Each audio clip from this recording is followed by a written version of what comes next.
built massive cities without a king, engineered drainage systems before Rome, traded with Mesopotamia, and then, without a war, without a fire, they vanished. Who were these people? This is the story of the Harappan civilization, a real civilization that existed 4,500 years ago. A civilization so advanced that archaeologists today still struggle to explain how they did what they did. And yet, most people don't even know their name. Let's uncover the truth behind India's first great civilization using only evidence, archaeological data, and verified findings. No myths, no exaggerations.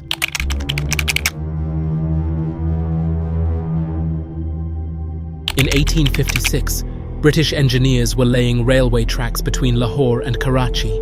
They needed bricks. Locals pointed to an old mound nearby. Thousands of perfectly cut bricks were just lying there.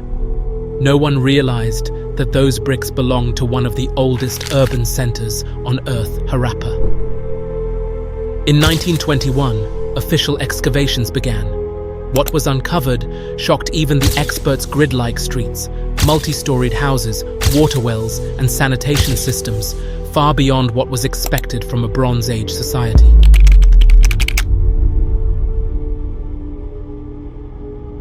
What was first thought to be a single city, Harappa, turned out to be one of many.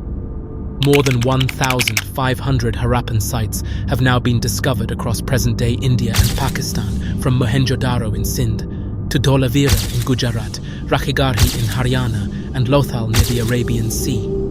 They weren't isolated. They were connected by trade, by design, by culture. Most cities were built using standardized bricks in a ratio of 1 to 2 to 4 consistent across all sites. Streets were straight, often intersecting at right angles. This level of urban planning was unheard of in any other Bronze Age civilization.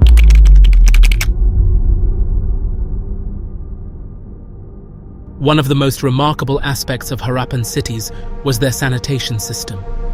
Every major home had access to a well and a bathroom. Used water was channeled into covered drains that ran beneath the streets. At Mohenjo-Daro, we find manholes for cleaning these drains, a design still used in modern cities. The Great Bath, a large public water tank at Mohenjo-Daro, is made from tightly fitted bricks sealed with bitumen to prevent leakage. Its function remains debated, but its construction is precise. In Dholavira, engineers had designed a water conservation system using step wells, large reservoirs, and channels that harvested rainwater. They had a clear understanding of civil engineering, hydrology, and city planning, all this nearly 4,500 years ago.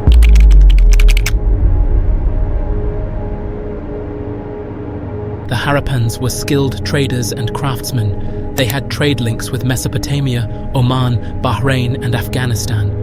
Harappan seals, typically made of steatite, have been found in Mesopotamian cities like Ur and Lagash.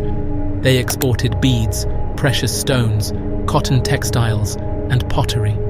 In return, they imported copper, tin, and luxury items. One site, Lothal, had a dockyard, possibly the oldest in the world, connected to a river that once flowed into the Arabian Sea. This was a maritime trade hub. Harappans worked with tools made of copper and bronze. They used weights and measures standardized across regions, small stone cubes, precise in size and mass. Bead makers used drills that could bore holes less than a millimeter wide, technology that would challenge even modern jewelers.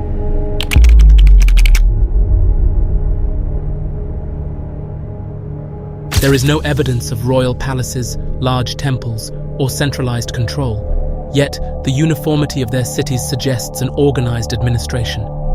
Their society was likely egalitarian. Homes ranged in size, but most had access to water and sanitation. We see signs of skilled professions: potters, metalworkers, merchants, and artisans. Children played with terracotta toys, miniature carts, animals, and rattles.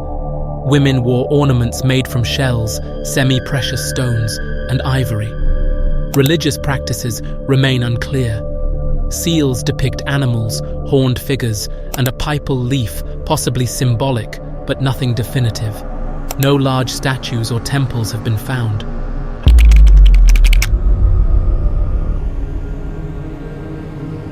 Harappans used a script usually short, 5 to 10 characters found on seals and pottery, but the script remains undeciphered. There are no bilingual inscriptions, like the Rosetta Stone, to compare. We don't know what language they spoke. Some scholars suggest it was Dravidian, others propose an early form of Sanskrit, but until the script is decoded, we can't confirm anything. This has kept key questions unanswered. Their names, their leaders, their laws, their literature, all are still a mystery.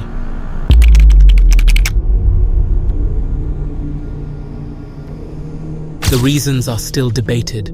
There's no evidence of large-scale war or invasion. But climate change and tectonic shifts may have altered rivers, especially the drying of the Ghaggar Hakra, believed to be the ancient Saraswati. With rivers gone, agriculture failed, trade routes collapsed, people began to migrate eastward toward the Ganges Valley. Mohenjo-Daro and Harappa were slowly abandoned. Urban systems broke down, but the people didn't vanish.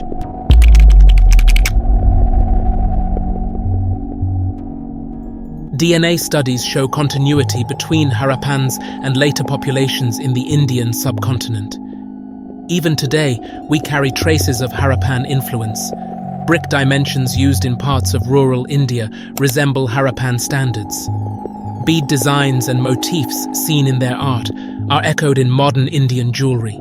The use of wells and courtyards remains common. Despite their achievements, Harappans rarely feature in mainstream education or public memory.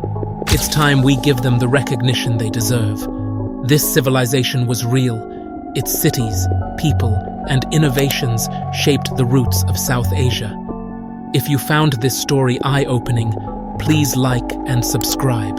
Let's bring more forgotten histories to the surface. This was the Harappan civilization, and it was never truly lost. It's just waiting to be remembered.